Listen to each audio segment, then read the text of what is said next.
Welcome to Deep Look, Ultiworld's weekly radio show about the current state of Ultimate. I'm the host and the editor of Ultiworld, Charlie Eisenhood. Joining me is Ultiworld senior editor Keith Raynor.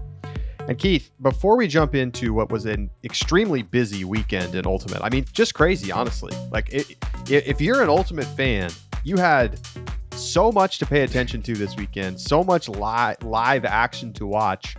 Pretty great weekend overall for the sport. You know, the 10-year anniversary of Deep Look is coming up, Keith? Of Ultiworld. And I guess Deep Look. Well, and Ultiworld, but specifically Deep Look. I do know that. We're also approaching our 400th episode. So wow. Maybe we need an extravaganza. Maybe we need a big blowout. It's hard to argue with that. I feel like we got to do something special for the 10-year anniversary show. I actually need to try to figure out, see if I can look up when the first ever episode was released. I think I'll be able to figure it out. It's kind of crazy, right? 10 years of this? It's kind of crazy. 10 years. 10 years of Deep Look. And most of those years with you, Keith. And we're still looking. You think we would get a good handle on this stuff, but we just keep looking. I mean, we just keep turning it over and over, and we just keep getting it back, and then you got to go again. But let's dig into an exciting weekend of Ultimate. We had the Western Ultimate League playoffs get finally decided. We had the start of the AUDL 2022 season, and of course, we had the first weekend of the college regionals.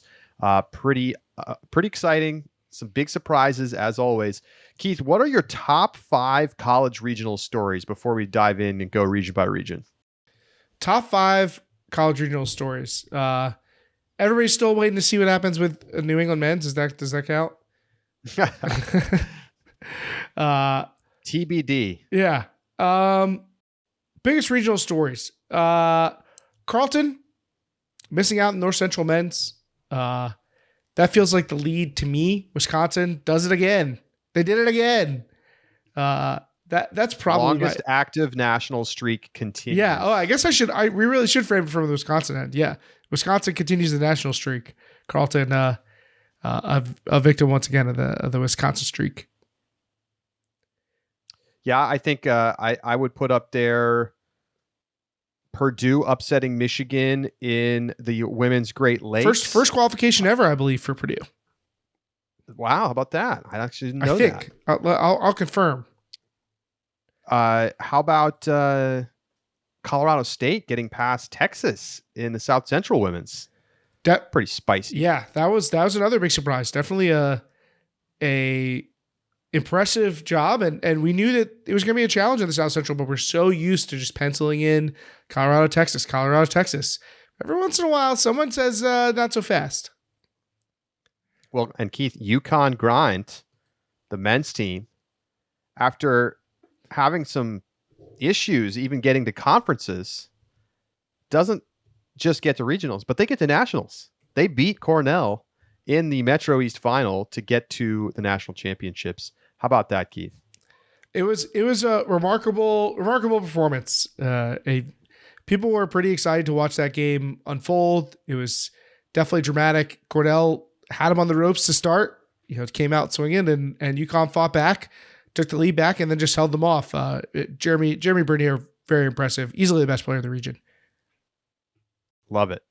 And then, some other upsets here and there, which we'll get into as we go along. But mostly, other than that, the teams that you expected to qualify did qualify. I stand corrected about Purdue. Purdue actually qualified in 2005. So this is their second qualification. First time in 20 years, basically. 20 years, so. Kind of a Vermont situation. Vermont did the same thing last year, right? They had qualified for the first ever women's college championship and never since. Yeah, and I think some of the current players didn't even know that they had qualified before. That's awesome to see them back at the show. So let's dig in here. We can start in the Metro East. Keith, you were there. Binghamton qualifies in the women's division. They go back to back. And I mean, Keith, they're kind of sneaky good. I feel like they could get a win or two at nationals. It doesn't seem out of the question. I don't think so either. I do think that they can get the win. It doesn't seem out of the question. They have some talented players. They are going to have the experience from having been there in the fall, the confidence. They had a solid regular season. So I don't think there's any reason that they can't be a feisty team, catch somebody off guard. Maybe they don't get any wins, but they push some teams. But I fully expect them to be in contention with the field at Nationals. They looked the part at Metro East Regionals. And I think they were a pretty clear step above most of the other competition. Even if some of those other teams might have been able to beat them on a good day, they had the leg up. And then, of course, UConn beating Cornell. And UConn, of course, no stranger to making it to the college championships, although they certainly weren't the front runner this year. I mean, I think people looked at Cornell or Rutgers well before they looked at UConn. But you know what? Sometimes when you have like the best player on the field, that gets the job done. And shout out to their coach, Matt Kearney, who did a great job preparing that team and getting a group that maybe doesn't have as much talent as some of the other teams in the region outside of Rainier into a position where they could get a win, because they really had to scrap and claw to do it. And so very impressive for them and a great job by him. So onwards, we go to the Great Lakes. Michigan qualifying out of the men's division. Not a big shock there. Purdue getting the upset win to take it in the women's division. And I mean, look, we saw the signs that when we were going through our picks last week, we talked about Purdue, and it's like, well, Purdue got the win earlier, and should we pick them again? And it was like, well, no, like Michigan's the legacy program, but Purdue proved us wrong, Keith. Absolutely. And shout out to them. I think you're giving us a little too much credit. I mean, Purdue, we got chirped by Purdue on Twitter a little bit, and they backed it up. You love to see that. You do love to see that.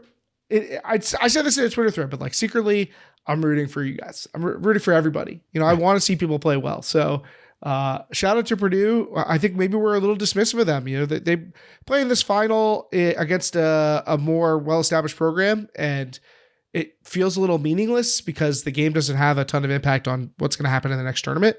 So it's easy to write it off, but Purdue came out and proved it, and you can't argue with that. Yeah. I mean, won 7 straight games.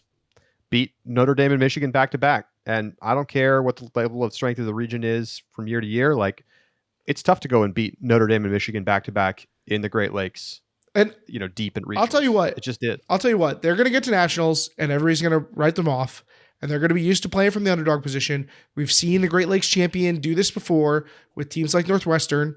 They could sneak up on somebody. Don't write them off. We made the mistake, and we're paying the price. So come nationals, when you're doing your game picks, give Purdue a good thought. Cannot wait to make my game picks, Keith. Yes. Okay, onwards to the South Central. In the men's division, Colorado, Texas, and Wash U qualifying, and then Texas and Colorado State qualifying out of the women's division. So we got Wash U right, Keith. I mean, it was not obvious, but everything else pretty much went just as expected in the men's division. Colorado State, they have long been a team that can play spoiler at regionals, and they did so this time around. Disappointing end of the season for Texas. Absolutely.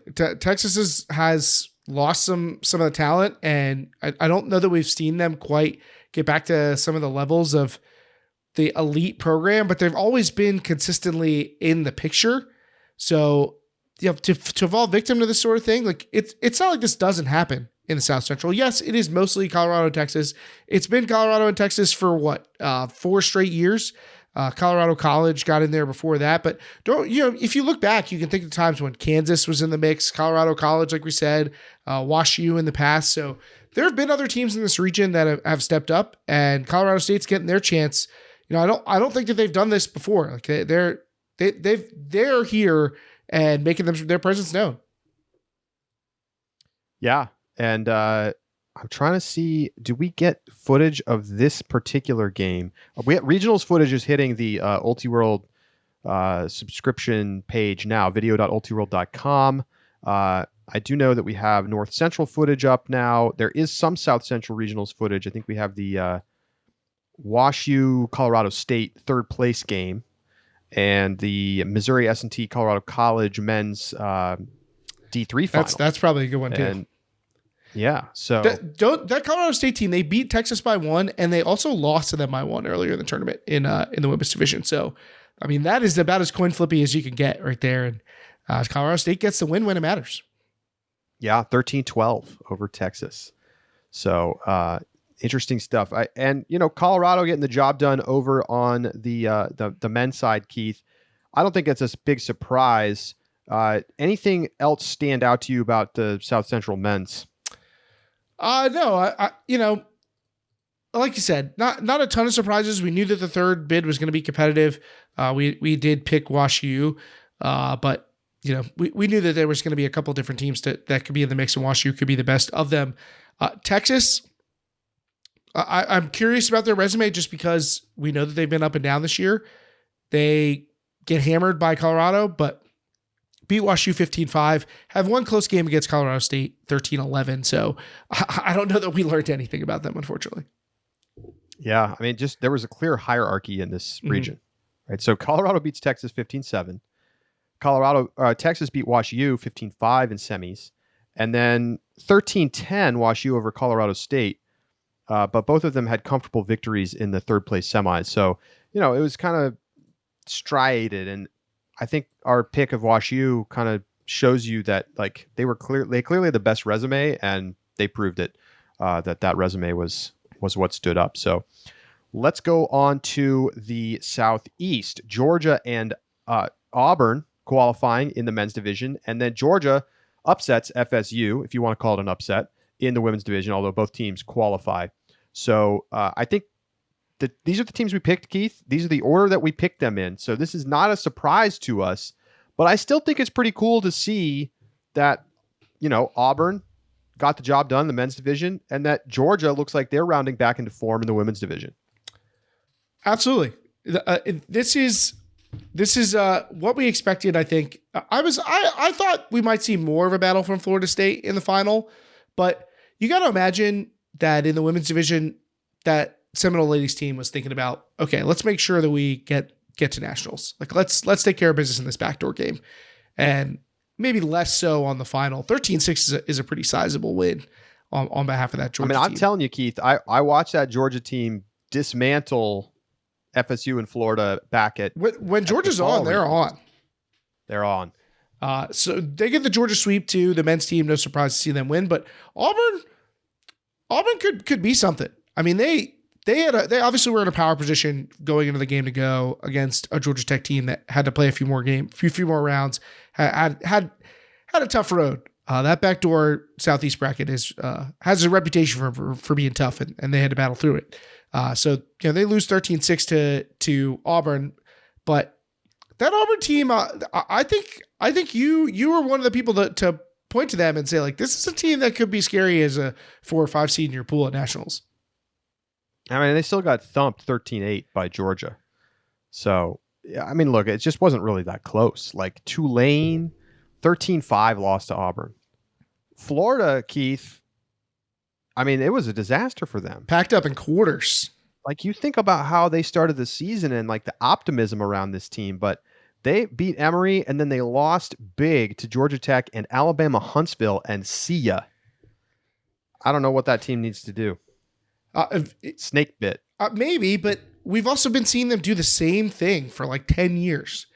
Right? That's a good point. We've been seeing them say, hey, we're going to build around 2 or 3 really strong offensive stars, make a defensive team otherwise. They've been running that same gamut for 10 years. And we've seen this regional slop component of that happen repeatedly. So I don't know. I think all 4 of the teams that qualified out of this region could make quarters at nationals. Heard it here first. So Southeast love. Yeah. I mean, I think I doubted Tulane after they looked pretty darn good at Southeast region, because I was like, I don't really believe in this region. And then I was obviously very wrong because Georgia outperformed my expectations at fall nationals, as did Tulane. So this is the same Georgia team. This Auburn team maybe played even better than Tulane did in the fall. And so why can't this team make a run? I think they can. I mean, I think that's probably their ceiling, quarters, but they have the potential to be a bracket team. And I think it's easy to say that Georgia and FSU on the women's side have bracket potential. from what we've seen from them this season. On we go. North Central, final region of the weekend. Minnesota and Wisconsin qualifying out of the men's division. Carleton losing back-to-back games in games to go. Tough way to go out. Carleton crushes everybody in the women's division, easily qualifying for the lone bid out of the North Central. Look, Carleton had chances to win in the final. They didn't, and that was it. And they came out flat against Wisconsin. Wisconsin took it to them. And Keith, I am never, ever, ever, ever betting against this Wisconsin Hodags team at regionals to miss nationals again. I don't know what I was thinking. I don't know why I thought I know why I thought. It's because they're like the least talented of these three teams, but it does not matter. There's grit, there's heart, there's determination, and they show up and win the games that count to get to nationals every single year. They have the longest streak in the country. Even though this is not some hotbed recruiting school that, like Carleton, by the way, that just gets to bring in the superstars from the hubs. No, this is a grass-fed, ground-up team, Keith, and they did it again. I don't know. The Madison U scene is pretty strong. I wouldn't sell them short, but I am less likely to buy into that narrative, I guess. But you're right that it's certainly borne out time and time again that this Wisconsin team knows how to prepare for regionals and knows how to be successful there. Their resume was not strong. I mean, we had not seen this team play particularly well in the past 8 months. So I can see why the doubt was there. Carleton also, we saw them go toe-to-toe with Minnesota. So it's not like they were a bad team, but it has to feel like a recurring nightmare for Carleton. Yeah, some tough losses, some, missing out, getting bounced by COVID at D1 Nationals after 30 minutes in December. Brutal. We'll see what happens with that team. I mean, I'm chirping about how I think they can make the bracket, and now they're not even going to be at nationals. But that's regionals. That is regionals. And sometimes for some teams, it can be harder to get out of the region than it is to get into the quarterfinals at nationals, because teams know you really well. They scout you really well. They know your tendencies. They know your weaknesses. They know your strengths. And it's like a divisional football game in the NFL. Or you just have 5 top 15 teams in your region. That also could we'll get to that. We'll get to that. It's 6, by the way. Okay. So that's it for the weekend's games. Big takeaways from this regional. I mean, we got a lot of picks right, Keith, but we didn't get everything. But we ever? In general, I feel like where we missed were predictable misses. Nothing super crazy. And I'd say that a lot of the places we missed were places that we didn't really feel that confident about, with probably the exception of South Central women's. I mean, that one I can't say that I saw coming, but those other spots, it wasn't like we thought Michigan was infallible, like the huge favorite in the Great Lakes women's, or Purdue had literally beaten Michigan at conference. We knew that they were a threat to beat them, and we knew Connecticut could be a threat in the Metro East men's, or the Carleton thing. Yeah, I mean, we, even though we didn't pick Wisconsin, we knew that was a possibility. So the only one that really caught me off guard, I'd say, is Colorado State women's. Yeah, 100%. So we go into another exciting weekend of regionals. We've got 5 regions coming up. We'll preview those in a little bit and make our picks against Pat Stegemeller and Cinda Fields. Before we get to that, Western Ultimate League, final weekend of games. Wow. And there was one game on the schedule that mattered, and it was LA taking on San Francisco. All LA had to do, Keith, was either win the game or lose by up to 5 goals. And if they did that, they were in the playoffs, just like that. Boom. Final spot in the postseason at championship weekend. And it was not to be. But not only that, if San Francisco won by at least 8 goals, they were golden. Or was it 9 or it was 8? They had to win by 8 or more. It was 8. And then they were in if they win by 8. Instead, They win in between those two numbers, and that means that the Arizona Sidewinders, who are watching from home, somehow end up qualifying. Both teams desire to get to a certain number, canceling out. It ends up in the middle, and Arizona sneaks into the postseason. Wow. How did this happen? I thought there was no way that Arizona. I figured it was just a lock for LA. I mean, do you want to talk about no way Arizona? San Francisco is a team that that we had already put the dirt was falling down. Like we were dropping the dirt and the flowers on top of the box. They were 6 feet under. Yeah, and they Undertakered their way back out of the ground. It was like in a horror movie where the villain always has that one last gasp.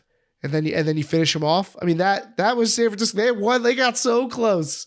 But here's the thing, Keith. They got a hold of LA, and they dragged them into the ground with them. Yes, they took out one main character and left only one standing. I mean, it's like a Goosebumps. They had the disc trailing or winning by 7. They were up 13-6 and had the chance to score that 8th goal, and they couldn't do it. And LA scored, and that made it a 6-point game. And that was it. So they had a real shot at winning by 8, which would have just been what an improbable comeback that would have been. Wow. You would have had to feel like it was scripted. Come on, the fix would have been it. If San Francisco wins by 8, unbelievable stuff at home. And it says Arizona, who, as our Double OT podcast host Jenna Weiner pointed out, Arizona has not won since week 1. They won 2 games at home. In their home weekend. They have not won since the first week of the season. Now they're going to the postseason. I mean, they're going to be big underdogs, but you know what? You got to get in to have a chance to get the wins, and they did it. So, wow. I thought there was just absolutely no hope at all for them. But San Francisco decided to play their best game of the season at the right time, and it just wasn't quite enough. Charlie, so I just exciting stuff. Briefly. You want to revisit our picks? We preseason picked it. Yes. All right. Let's look at our picks. Charlie had these teams going into the postseason. Oregon Onyx, check. Los Angeles Astra, X. San Francisco Falcons, X. X. Seattle Tempest. Ding. You got it. You got another one. Okay, I got the top 2. I also had LA and San Francisco. And then I had Seattle and I had Arizona. They sneak in to equal the count your picks. at 2-2. And we both miss on LA and San Francisco. I mean, I was in a spot where I could only get 2, right? Like I couldn't get a third one. So I was going to get 2 no matter what. I could get less than 2, could get 1. Hard faded Utah, and that was correct. Yes. But I slept on Oregon. I was not high on Oregon, and that was my mistake. I was a believer. I've been a believer in Oregon. I feel pretty good about that because I think Seattle and Oregon were my highest conviction picks. I would have to go back and listen to the show. You have San Francisco over Seattle in the final, and I had Seattle over San Francisco. So I don't know about highest conviction. Yikes. Yeah, that's San Francisco team just like never really came together, like kind of not super, like didn't seem super focused, didn't seem super committed, missing a lot of the talent in the Bay. I mean, they obviously San Francisco could put together a roster that would be able to beat all of these teams, but it wasn't happening. It wasn't happening. But pretty interesting. I mean, I think the season lived up to expectations in terms of lots of parity. I mean, I think Seattle separated, but other than that, like teams were good and competitive with one another, all up and down. Absolutely. Like Oregon had a chance to beat Seattle. I mean, they were winning going into the fourth quarter. We've seen Seattle win by 1 game. So even the team that's the best team with the best point differential, the easy favorite going into the postseason, like they had their moments where these other teams could compete with them. And even the worst teams in the league were competitive at points. So a lot of parity. San Diego's playing at home. Absolutely. Exciting stuff too. So champion weekend at home. I mean, you got to think that they've got a chance because they're going to be playing at home. I'm hyped for this postseason. And honestly, like altogether, this is like maybe one of the best pro regular seasons we've seen any league. hard to argue with having it come down to the final weekend, and like lots of drama the weekend before in Utah, and those games all mattered a lot. I mean, part of it is because you have a 6-game season, so you can't get too far out of it. Like teams with 2 wins still had a chance. High variance. Yes. But yes, it was good. It was exciting, and looking forward to the championship weekend coming up next weekend, not this coming, but the following. All right. AUDL opening weekend also this weekend, Keith, and some exciting games in the AUDL. And I feel like for me, the number one story has got to be Salt Lake coming out, going 2-0 out west on a road trip. They beat San Diego in San Diego to kick off their season and kind of did it convincingly, and then followed it up with a win over LA. People were kind of doubting on this Salt Lake team, but man, they're top 4. Yeah. Point to yourself. That's right. Point to yourself. Their top 4 or 5 guys are really good, and they have depth to like probably 10 to 14. I don't think this is a championship team, but they clearly are good enough to get out of the West. And I don't think that's a week 1 overreaction. Are you making them the favorite in the West right now? Because I think I am. I don't think I'm going to make them the favorite. Oh, I think I am. We haven't even seen Colorado yet, Keith. They went on the road, a back-to-back, and went out, beat the champs, the ostensible champs, and then went and won on their back-to-back too, and did so like confidently. I'm going from a doubter to a believer. You're like all in. I mean, yeah, we haven't seen Colorado. Colorado could be good, but like, how much better than that can they be? I don't know. I feel like I want to see some teams play some defense. Well, then you're in the wrong division, my friend. Yikes. Yes. Evan Lepler and I were together for the calls this weekend on the East Coast game of the week and the Friday night kind of like second game of the week. And we were talking after our Carolina-Atlanta game, which finished like 16-14 or something. And it was like 16-14 with 8 minutes to go in the third quarter of the Salt Lake San Diego game. And we're like, it's like we're watching Pac-12 after dark right now. And you love it. That's exciting. And you know what? They even generates, Joel Clutton from Salt Lake was putting up some great defensive performances, some really exciting stuff too. So I'm not against it. I'm feeling it. Love to see Joel Clutton back out there. It's great.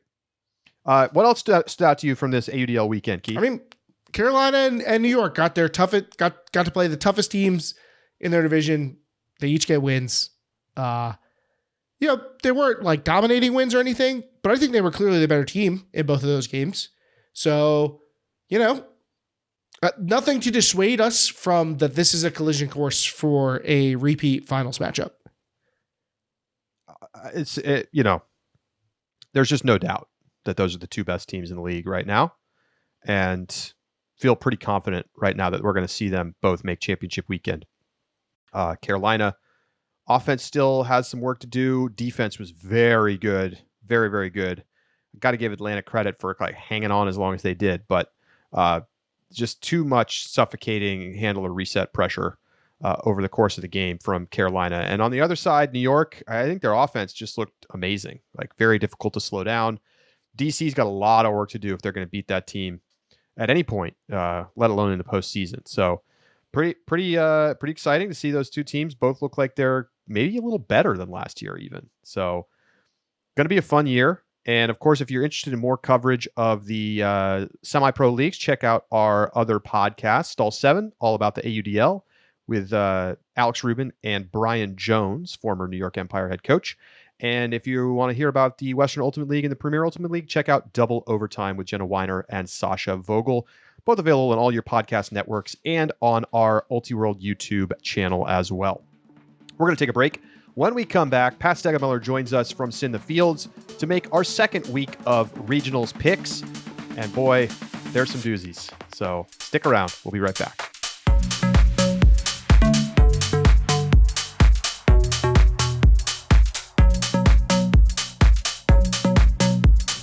Welcome back to Deep Look as we bring in Sin the Fields host Patrick Stegemeller for part 2 of our regional pick'em battle.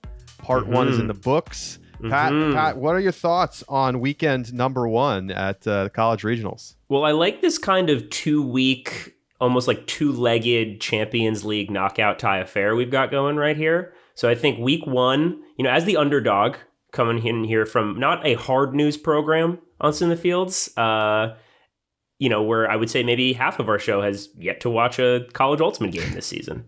We were kind of more the scrappy underdog. So for the first leg, you want to keep it tight, play with 2 banks of 4, play a little conservatively, maybe mirror your picks in the Great Lakes, because who knows what's going on in the Great Lakes. And apparently neither of us do, because we both got the Michigan-Purdue pick wrong in the women's division. But now that it's the second leg, gotten through the first one, time to open it up a little bit. Time to be a little more expansive. Gotta try to take the game to the favorite team. So here's the situation. We had the same teams advancing to nationals from last weekend. So where we were wrong, we were both wrong.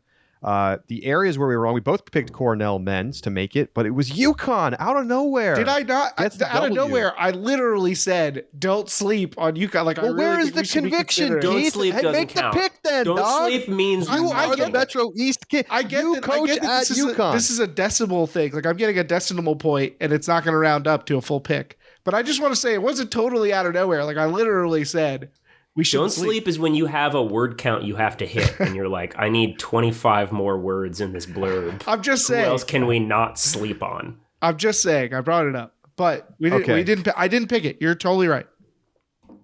I mean, UConn was on Reddit complaining that they weren't even going to get out of sectionals. So Cornell could have won that game. Congratulations. Cornell could have won that game. I watched it happen. Jimmy Bernier just took over. He's good. So UConn gets it. We both got Binghamton right. Michigan men's we got right, but Purdue wins the Great Lakes in the women's division. We both had Michigan. Didn't happen. In the South Central, we got men's exactly right. Colorado, Texas, and Wash U all advancing. But the Texas women's team comes up short. Colorado State gets the win there. Georgia and Auburn advancing in the men's division in the Southeast. Georgia and FSU advancing in that order. So Deep Look picks up a point there. And then in the North Central, we both had the Carleton men's team advancing and breaking Wisconsin's national streak. But I really don't understand what we were thinking on this one. Like, when I actually sit back and I think about that pick, and I'm like, why am I picking against Wisconsin at regionals? Like, when is the last time they lost a key game to Carleton at regionals? Name it. I don't even know. It basically never happens. Like, they've lost games, but they still qualify. When it actually counts, there's Wisconsin again. Did you guys watch? Some lunatic Minnesota alum was streaming on Twitch the final between Cut and Minnesota. Did you guys watch this? No. I have not seen it. Well, one, it was great because it was a Minnesota dude with like horribly biased commentary of like one of his guys getting lightly fouled, and he's just like, send him off, that's a red card. He's, and the guy gets up 2 seconds later. But also Joe White was there on the sideline, just trying to like insert himself into the frame as much as possible. So that was a fun viewing experience. But no, so Carleton had like 5 chances to break, to win, including one on the goal line. And they just, choked is like an overused term, but I don't know what else to call having 5 possessions to break to win, then getting immediately broken on Universe Point, and then just clearly lost the will to live. So I think Carleton was definitely a better team than Wisconsin this year. Like, no question about it. I think you could look at the results and see that. Yeah. And they just, they came into that game with their souls having been ripped out because I can't remember the last time someone had 5 chances to win a game to go to nationals and blew 5 chances and then did not qualify. That's tough. That's very, very tough. At the end of the day, though, they are out again. It's been a streak of tough luck for Carleton after making the 2018 semifinals, get knocked out by COVID in December, knocked out by Wisconsin a couple times in a row at regionals. On the other hand, the women's team absolutely dominating. How many points did they give up, Keith, at regionals? I don't know, like 3, like maybe 3. They played a lot fewer games than you might expect, but not a lot. Let's say a handful. It was a beatdown. So Carleton advancing out of the women's division. So we're equal on picks. However, Keith and I have 2 tiebreakers in our ledger because we got the ordering right. Georgia, FSU, and then the other one was, I don't remember now. Minnesota was and Carlton. Minnesota, Carlton. So we got Minnesota to win, and Pat and STF had them in second. So we move on to this weekend. We've got the Atlantic Coast, New England, Northwest, Ohio Valley, and Southwest. Pat, you're the guys with the underdog. You said it yourself. I'll let you decide whether you want to go first or second. We're going to start in the AC. And to be clear, if you're going first, you're picking the region, and then you also have to go first with your picks, right? So that's kind of the trade-off there. Yes. Okay. In that case, let's go to the AC. Let's go to the AC. If last week was layups, these are Steph Curry logo threes. These picks this week. It's much. See, I thought that, particularly with the AC going into it, and I think it's maybe a little more straightforward than we're thinking. At least on the men's side in the AC. I don't just mean the AC. This is a tough slate. Yeah. Well, there's a couple that we'll get to that I genuinely have no idea. So for the AC, I'm going to start on the men's side because that's the easiest one for me. I have UNC 1, I have NC State 2, and then I have Maryland coming in third. I kind of wanted to find a way to put Wilmington in there because I think they've had moments where they've looked good. They had the experience of being at nationals in the fall, but they're seeded 8th going into this, which puts them in the same mini bracket as UNC because they're doing the new like mini bracket format. Mm-hmm. And that means they're going to presumably lose to UNC and then immediately have to go through the back door, whereas all these other teams are going to be front door and have just kind of a little bit of like an easier go of it, save their legs a little bit. So I think that really hampers Wilmington. So I've got UNC, Maryland, and NC State. All right, Keith. I think we can agree that we're going to take UNC to win this region and probably NC State to take second. How you feeling about the third bid? Oof.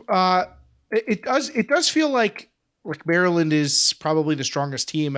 By season's end, they have a pretty solid resume. They played strong competition for most of the year. So I have trouble getting away from them, even though I think that there's like a bunch of potential traps in this region. I mean, you go down the list, whether it's Wilmington or Duke or UNC Charlotte or William and Mary or Virginia Tech. Like there are plenty of places to get tripped up. The format's going to add a little bit of cleanliness there. I mean, because it's just so hard to know how matchups are going to shake out and to believe that one of these other teams has all the consistency you need, I think we just got to lean on the talent and the resume in Maryland.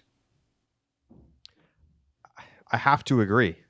I mean, this feels like, even though what's UNC's odds of making nationals? Probably like 95%, something like that. 90-95%. With 3 bids, maybe with even 3 bids. 95. Right. 110%. So then NC State, you probably put it like 80%, 75-80%. But then after that, I feel like no team has more than like a 35% chance of qualifying. The problem is everybody else's chances are lower than Maryland's.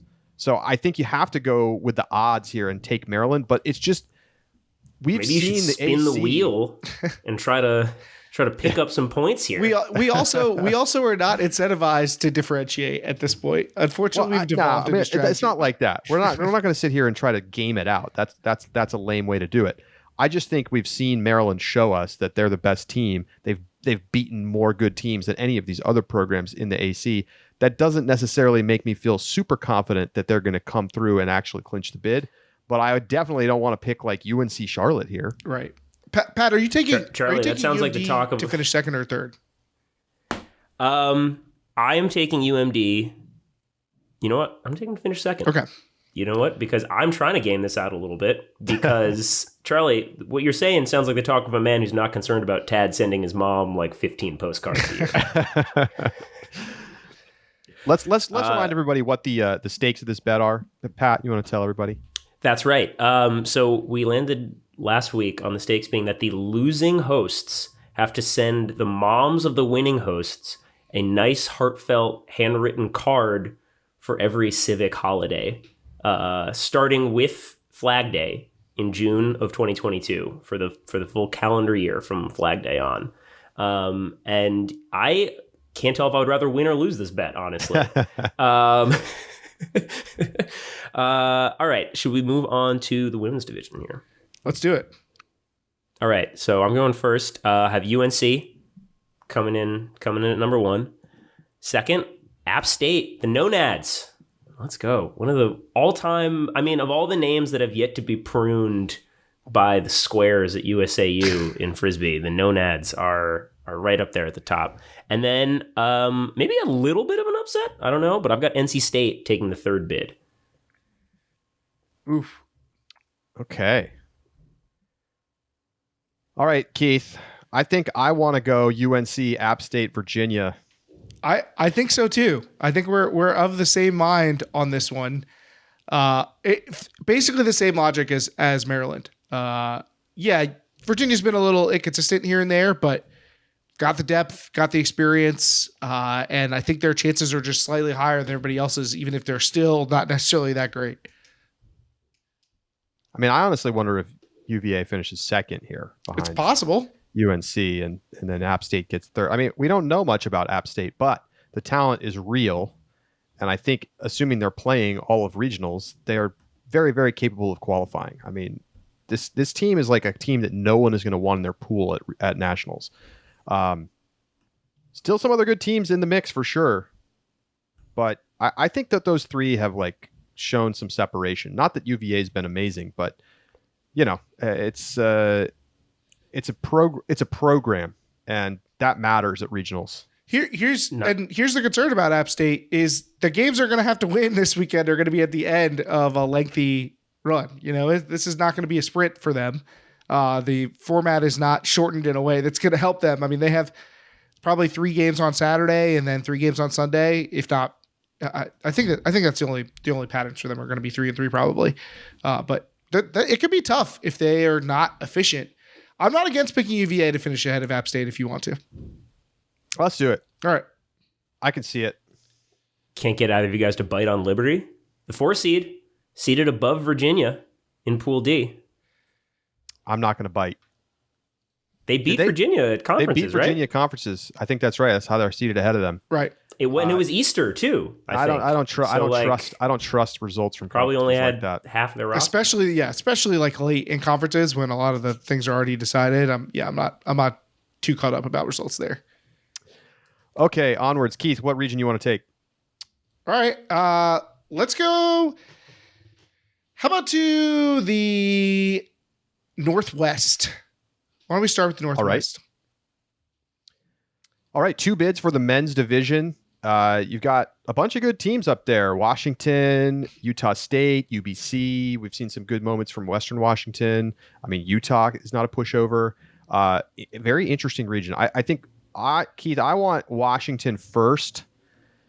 UBC second. UBC, huh? I don't have a lot of conviction here. I could see. Name 2 players on UBC, Charlie. We haven't seen them play all season. Did they even go to? I think maybe they went to the Northwest Challenge. Who knows? Wasn't sanctioned this year. They did. They played. Yeah, they played conferences. Stanford this year, I think. They did go to Northwest Challenge, and I can tell you that because there's a Nathan Kolakovic video of them there that looks the exact same as every Northwest Challenge. Nathan. But you look at what they did at conferences, and they lost to UVic, which you don't love to see, but they played very tight with Washington. I don't know, Keith. Do you want to buy on Utah State? I kind of do. They've been good, but they're a little one-dimensional, Keith. They're a little one-dimensional, but they're definitely very athletic. I think they've got a good chance. And they've got maybe the best player outside of Washington, right? We've got the talent. We've got a hungry team. We get to jump on the Utah wave, which is clearly the cool thing to do right now. I think I'm ready to go with Utah. 9-0 this season, baby. Utah State, excuse me, not Utah. Who's the best team that Utah State has beaten this year? Oh, they've basically played one tournament. So Utah is the best team they've beaten this year. Twice. Hang on a second. I'm even getting confused because Utah is the team that I've seen the most, not Utah State. No, yeah, but Utah State's played Utah one 15-11 at conferences. Now Utah is the team that I'm thinking about, and they could win it too. Mm-hmm. But they're 0-2 against Utah State this season, which that you have to be worried about that. And I feel like we're just like overlooking Utah State because they didn't play much this year, but like they went to nationals in December. Let's do it, Keith. I'm with you. I think Pat's probably going to talk us out of them because that's got who a he's good going to chance. UBC's got a good chance. You're a wise man, Keith. I'm also taking Utah State, and I think it's interesting that neither of us even considered Oregon. They're top 25 ranked, but just a different era over there in Eugene. The Jay Jannin regime is over. It's not like they couldn't. It's not like they're not going to be highly competitive for the last spot. I mean, I think they certainly are. Mm-hmm. Oh, I think Oregon, UBC, Western, UVic, maybe even Oregon State. Maybe Oregon State's a little early. Got some really young talent over there. We're going to keep an eye on, but I think any of those teams could be the second team, to be honest. All right. Well, so I'm with you on Washington and Utah State. So let's move over to women's. All right. In the women's division, Keith, take it away. So on the women's side, again, 2 bids, and there, Washington and UBC, I think, are the clear front runners. So a little bit of a clearer picture there, but challenges from the likes of Oregon, Western Washington. I think that there's been a little bit of concern about where Washington's at. We haven't seen them emerge as like the dominant team that we saw in the fall series, but I'm not concerned. I'm buying on the talent. I think that they're kind of biding their time in a let's peak late kind of situation. So I'm comfortable taking Washington to win the region. And UBC and Western, I think, could probably play out close, but it always makes you nervous how little UBC plays in the regular season, but I think the talent there is too good. So I'm willing to go to UBC second. That's exactly what I want to do. Washington, UBC. All right, I'm going to go UBC first because I saw them look pretty good against zones. And, it's going to be 15 to 30 mile per hour winds in Walla Walla this weekend, according to our intrepid meteorological correspondent, Scott Dunham. So I'm going to take UBC on top. I'm still going to have Washington come in second. Too much talent for them to not make it. But I'm going to flip the order there on you. All right, let's move on. Pat, you can pick the next region. Ooh, let's agree to save New England for last. Yeah? We gotta. Is that? We gotta. All right. In that case, let's go Ohio Valley. Just get this one out of the way. Start on the women's side. It's Pitt. I mean, is there any... They have so much more talent than anyone else there, right? And it's talent that's been there forever. Jessie Sun still playing at Pitt. I think that of all the person is still there. I think Jessie Sun is maybe the number one. I cannot believe this person is still in college of anywhere in the country. Yeah, I mean, and they're really good. They haven't had perfect season or anything like that, but they've had some lumps along the way. But I it's hard for me to imagine them not easily qualifying as the first team out of this region. All right, well then, Keith, assuming that you're in accord with your partner there, yes. So over in the men's division, I'm also taking Pitt, taking the Pitt sweep here in the Ohio Valley. Quite frankly, this should be a one bid region this year. No one else has looked good, so making a second pick here is a little. I wish I could just give this bid to New England, but can't do that. So I'm going with Ohio State. Temple was close in the fall, but that game was played in a blizzard basically.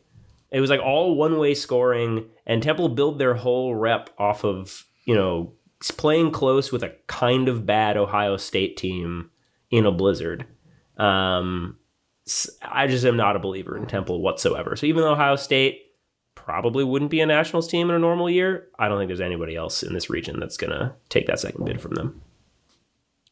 The fact is, Temple won one game at Easterns, and Ohio State beat Wisconsin, Wilmington, Texas, and Northeastern with close loss to Cal Poly Slow. Look, Ohio State's not a perfect team, but they're good. And I don't think Temple's even going to come close if they end up in a game to go against one another. Temple has some excellent players. Nate Little, highest among them. But Ohio State has the longevity of going to nationals for multiple seasons now. Axel Agami's still on this team. I feel like at the end of the day, I think we could see Ohio State put up a closer game on Pitt than we see their game to go end up being. So I think it's an easy qualify for OSU. I certainly look forward to being chirped by Temple as they fail to qualify. That's what we got last year's the old, I can't believe you didn't believe in us while losing. So there you go. On we go to the Southwest. Let's start on the men's side. You kind of got you got three good teams for two spots. And I said all the way back at the beginning of the season at Santa Barbara Invite, I was like, look, SLO is not going to have a cakewalk through this region to win it. And I think that's true. I think Cal and UCLA are capable of knocking SLO out. However, I'm not going to bet on it. I still think SLO when prepared and thinking about the matchups with those teams and running tight lines is going to qualify and win this region. But in the past, it's been a foregone conclusion, and I don't really think that it is this year. The real question, Keith, is where do you want to put your chips for the second spot? Because I think Cal's had the better resume, but both teams have been weirdly up and down. And Riley Kirkman-Davis he might be the best player in the region. It's him or KJ Koo. So I think it's pretty fascinating to imagine Cal and UCLA, who've already played a very, very close game this season, matching up again. It seems like it's almost an inevitability. You're gonna rile up the Andrew Roy fans. He's great. He's great. He's very good. Yeah, it's hard to expect anything other than a close game between these teams, and the rest of the region is not weak. There's certainly enough talent on Santa Cruz or Stanford, or we've certainly seen other teams pop up, whether it's been UC San Diego or Grand Canyon or UCSB or whatever through the years. So Grand Canyon, that was a fun storyline this year. Yeah, hey, it's not over. Storyline's not over, right? They're still out there. You got to come down to Cal and UCLA though, and I just like the depth on Cal more. So I think I would take Cal in this situation. Boy, nobody makes taking chalk sound like some heroic act of prophetic vision like you two guys. I am going to take Cal to win the region. I like it. Ooh. And UCLA. You're not going to do it. Mm-hmm. You're calling SLO not to make it. SLO not to make it. This is where he makes a stand. They're gonna lose 2 double game points. All right, we should make Cody a side Mills bet is on gonna that. walk into the Pacific. my guy Cody, who I love dearly, is 0 for 7 on double game points over the past 2 years across club and college. It's brutal. It's an unreported human tragedy that has occurred, and I think it might continue this weekend. Okay, well that's a bold pick. That's a bold pick. I got to give you that. Absolutely. No SLO. I like it. Look, nothing's going to go to chalk everywhere, right? There's going to be something, and so you want to be in the right spot to pick it up when it happens. All right, women's side, 4 bids. A lot of good teams in this region. Even picking the order is going to be tricky. Keith, what are you thinking? I know on paper, it's UCSB, UCSD. I like those two to still finish in the top. But what's the order, right? UCSB 3-1 against UC San Diego this year. But man, I like this San Diego team. I know it can feel a little shallow at times, but we've seen the system shine through for them when they need it. They have the star power. I think I like UC San Diego to pull the upset and win the region here and finish ahead of UC Santa Barbara. I don't see it, Keith. Oh. I mean, at the end of the day, I'll let you make the call. But I just feel like the game that's going to count is going to be multiple games into the weekend. Are you really telling me that Ava Hanna is going to go off and go past the much deeper Santa Barbara team? Yes. Okay. I'm all in on the Ava Hanna heroics. I ride with you, Keith. Yes. I ride with you. Good. All right, so UCSD over UCSB. What are your next two? All right. This is I think where it might get a little bit trickier. I have trouble quitting this UCLA team. I like the talent so much. I think I'm going to take Davis third and UCLA fourth. Wow, no Stanford. I think that's where I'm at. It's hard though. This is the best coach team in the country, maybe. Often are. I mean, talent-wise, I hear you. Don't tell that to David Allison. Talent-wise, I hear you. I really do. But, like, are you telling me this Stanford... Like, look at the results from this team. They beat UCLA 15-8 in Northwest Challenge, Keith. They beat them 9-6 at Stanford Invite. How are you telling me this team is going to beat Stanford? If there's any wind, like we know Stanford's going to be good. Is there going to be wind? If it's going to be windy at all, you got to boost Stanford's chances. You got to boost Stanford's chances because they're the best coach team. How does that feel? Listen, Keith, you got to let me take this one over here. So what do you want? I'll eat it if I'm wrong on the other side of this weekend. Okay. But I cannot. I'm not good with picking UCLA over Stanford. All right, let's take Stanford Davis. UCSD, UCSB. If you want Davis ahead of Stanford, it was 10-9 Stanford at conferences. Let's take Stanford Davis. We can see how it shakes out, but I think Davis will make it. I like that. Okay.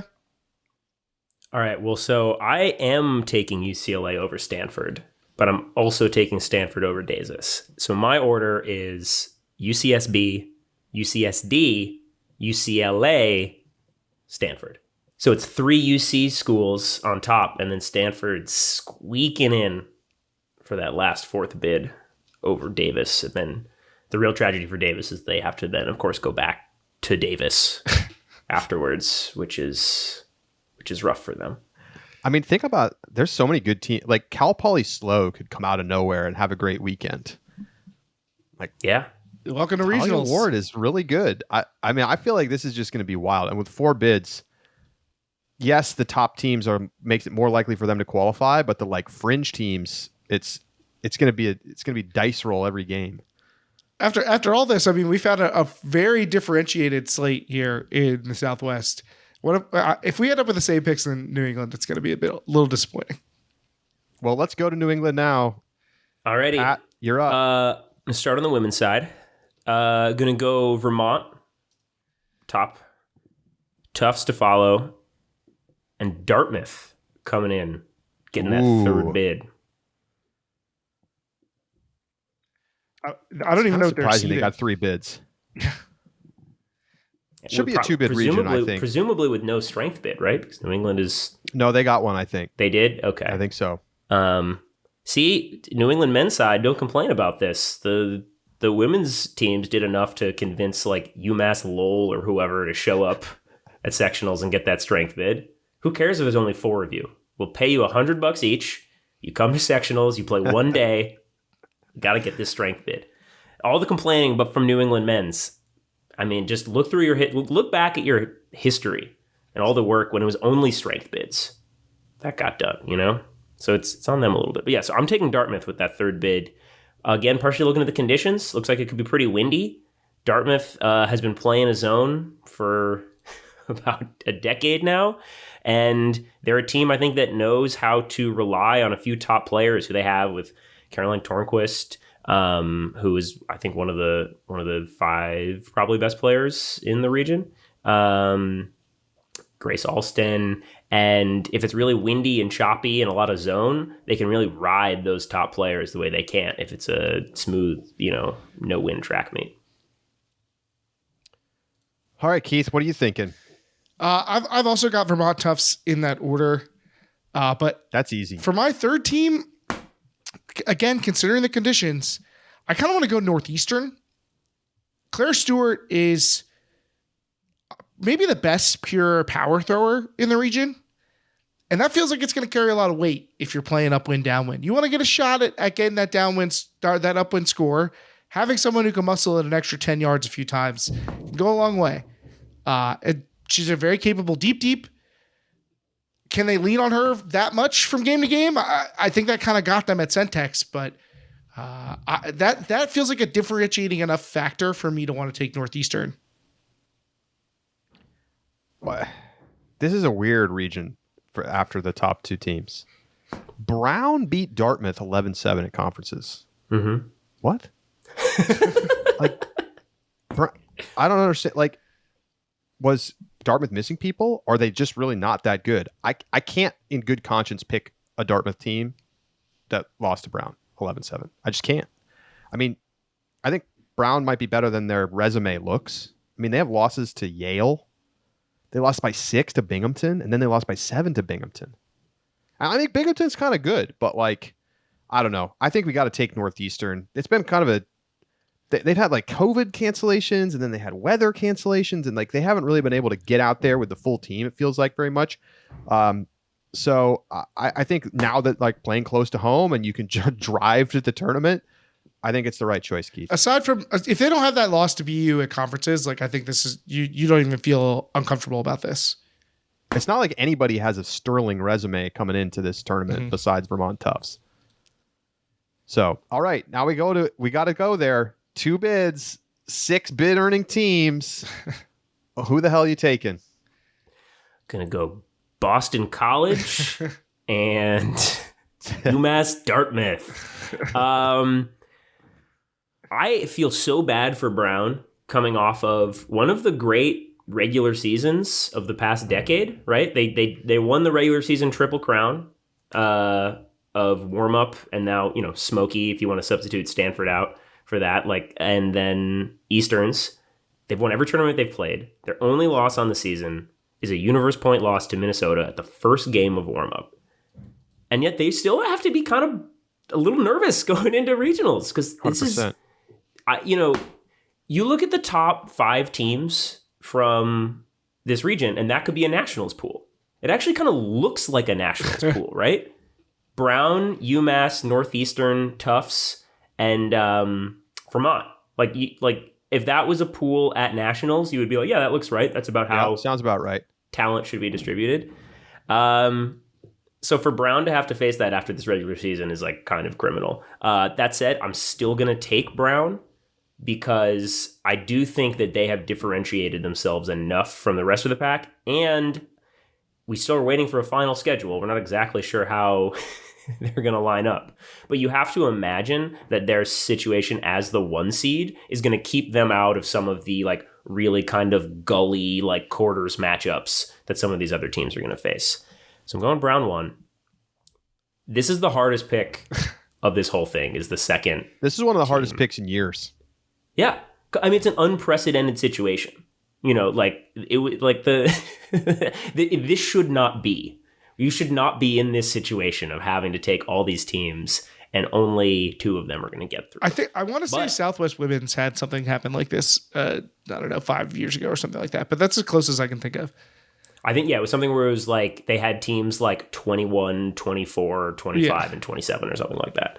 But I mean, this is I think it's 1, 7, 8, 14, 15, and 24 or something like that. Because let's not forget McGill.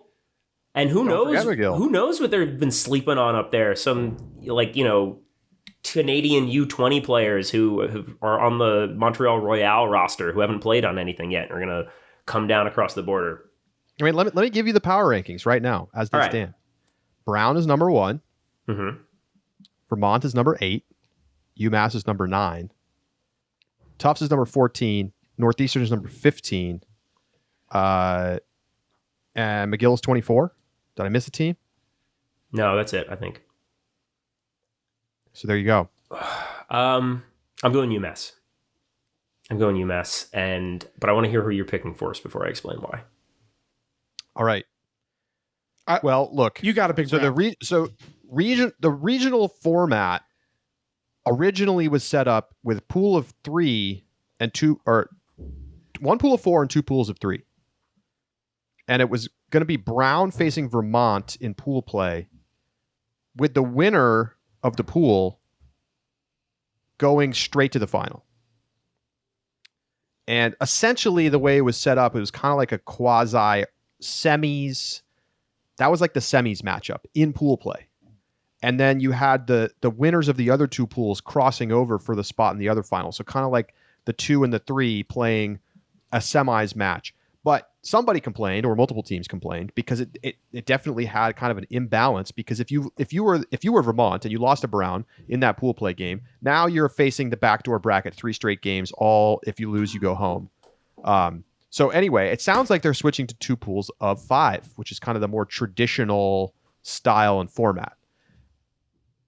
I think it changes things slightly. I still think Brown, because they're the 1 seed, gets easier matchups all the way down, including in semis. And you have to think that means that they're also other teams, if they get down, if they're down at half, they're going to throw the towel in and they're going to put in their bench and they're going to save their legs. And so I think Brown, while definitely very much at risk, because all it takes is them to have kind of an off weekend to not go to nationals. It's that simple. Like there's no recourse. There's too many good teams. Like if you're playing your B+ game, it might not be good enough. So at the end of the day, though, Keith, I think we have to take Brown to win this region because they are the most talented team of this whole bunch. What an ignominious end that would be to John Randolph's career. Oh man. Oh, I mean, ask Tanner Johnson. we'd have to like write articles about it. Mm-hmm. Tough. But anyway, I still think we take Brown. I think that, they sort of feel like they have to get to nationals, right? But that's the reason not to pick them. But anyway, Keith, for team 2, good God, I kind of think I want Vermont. I had some of the same instinct, but I kind of think it's because you want to root for Vermont. I think that they play a good brand of Ultimate. They're an exciting story, and like that makes you kind of want to see them get there. Like you feel like they deserve it in some way. And I'm trying to keep myself from getting caught up in the narrative of Vermont. What's UMass's resume look like? They had the loss to Minnesota at Smoky Mountain. At warm-up, they left early, but they were in semis, and they had not lost a game. And then the thing that makes you feel a little nervous, right, is that they lose 12-9 to Vermont at conferences, Keith. And I feel like you have to take the data at face value and take Vermont because of that. Well, what about Northeastern? I mean, this is a team whose resume includes wins over NC State, Cal Poly Slow. You also have Tufts, Michigan, Minnesota. These are good teams that they've gone out and beaten, including Vermont. They beat them at Missouri Love Company 10-9, so like probably wind is a factor there. But then they lost to Tufts at conferences in ostensibly the conference final. They played like a round robin format, and it was the last game, and they were first and second place. So they lost 12-7. I don't know what to make of that game. I think given the stakes at regionals, it's very probable that they were trying to win that game. For me, I get the arguments for Michigan and Vermont. I really could be convinced to take Vermont. If you have a strong conviction, I'm willing to go with it. But I think if it was just me picking, I might pick Northeastern. You might pick Northeastern. Yeah. Interesting. I think Northeastern, you could say probably is the second best offense of any of these teams behind Brown. Norbaum is, you can't get the rock away from him. He does an automatic reset. They've got good size downfield. Field also has good size. Benfield. I don't think Northeastern would be a bad pick, and this is me saying this as someone who has already got my picks locked in, and I've got no horse in the race of what you do here now. It's so tough. I feel empathy for you. That's why I feel like I need to actually try to help you here because I just went through this whole thing. Northeastern's offense is incredible. Tufts has really good top end talent, like Caleb Seaman, incredible player. Tufts whooped Northeastern 12-7 at conferences. Yeah. Vermont's so deep. You don't see this. Usually when you see a team that's sort of an upstart, cracking through onto the scene. One or two guys who played YCCs or whatever. Like, no, this is a deep Vermont team that is led by like freshmen and sophomores who have great experience already. It's so tough. There's just no right answer. What's Tufts' there will be a win? right answer. I think Tufts' best win is Northeastern. Agreed. Tufts' resume is not particularly strong. I mean, they beat like Florida or something in California. Like they beat Florida. They beat Oregon, but like those wins don't look that great in that's retrospect. nothing compared to They lost to Northeastern's Maryland resume. at Easterns. They got crushed by North Carolina. They got kind of beaten down by Cal Poly Slow. They beat Texas, like kind of a shell husk Texas team at Easterns. I just don't see how you can pick Tufts. Like in other situations, sure, like they're a nationals quality team, but with three much all of the teams teams we're discussing should be at nationals. Like we can just say that now and just maybe 5 of the 6 or whatever. Like, but somebody's gonna get screwed. And it is what it is. How about this? Who are we gonna pick, Charlie? How about this? I'll give you odds on McGill. I'll give you odds on McGill. I don't want to take McGill. You get 2 points. I love McGill as a story. It would be incredible if they qualify, but I just don't think I can do it. I just don't think they might have some 6'7" dude that the Rush have been growing in a lab for 5 years. No one knows. No one knows what's up with these Canadian break teams. The glass in case of emergency. Yeah. So you want Northeastern, Keith? Nah, you want Vermont. Nah. I think it's you either got to take Tufts or Vermont. You mean UMass or Vermont, right? Or UMass. I mean, I don't see how you could take Tufts over Vermont, Northeastern, and over UMass or Vermont. Okay. Oh my God! Look at all these teams. Brutal. Let's think about this. They've known this for like months. They've all been thinking about how brutal this weekend is going to be for months. And if you're a college player, you're already overthinking regionals all year. All year, you're already just like, oh man, Colgate, like they've got that one guy he's lefty, so if it's windy, he can like punch through the zone. And you're already upset, like, look, the seeding is garbage. This should clearly be the 7th seed, but you've got them as like the 9th, and they're in our pool, and you're already like having conniptions about little stuff that actually doesn't matter because this is your whole life. This is your college career. It's the only thing that matters to you in the entire world if your priorities are in order. Oh my God. These guys, I cannot imagine what they must be feeling right now. It's brutal. I mean, Keith, I can't take UMass. I don't believe that they're going to win. Yeah, surely what they're feeling, Pat, is nothing compared to what we're Easterns. feeling There's right like now. weird vibes in the team. I just don't feel like they're going to do it.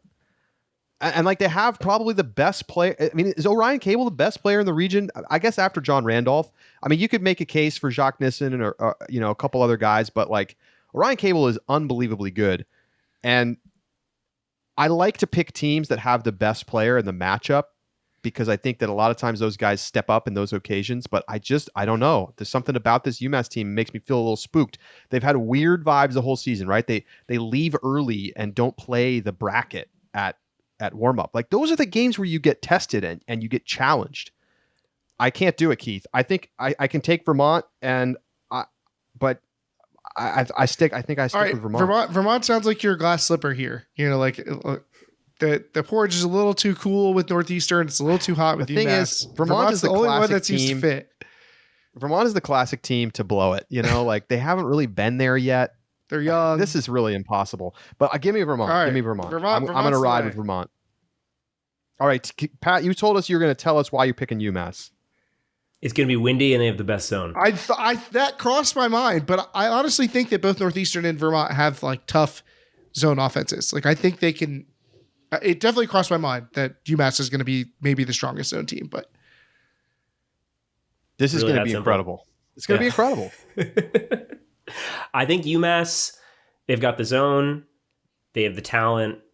And I think that they just have Gen Z vibes that we don't understand. That rub could us be the it. wrong way. That could be and it. We're just like, they like didn't play in semis at warm up, but semis at warm up is like you should sacrifice your whole life to do that. And like, they're all like, LMAO, we saved $200 on our flights. Right? Yeah, exactly. And they're just like, oh, we don't believe in like hierarchical structure, whatever. I think we're just rubbing up against something that we don't understand.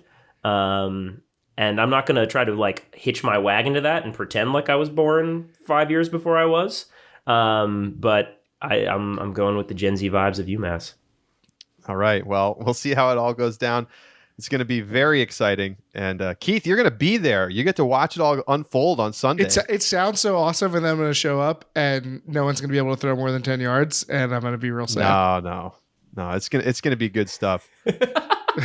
Nah. It's going to be good stuff. I mean, you don't even. Here's the craziest thing about this. When is the last time we saw a region? How many bids did they deserve technically? Like when Cody ran the numbers. 5. Was it 5 or was it 6? I think it's 5. It was 5.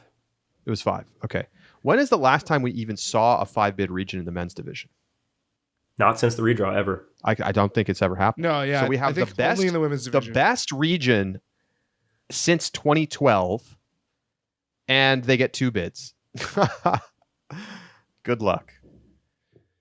Well, that's it. Our picks are in the books. Where do we end up differentiating? Let's see. AC, we are the same except for ordering.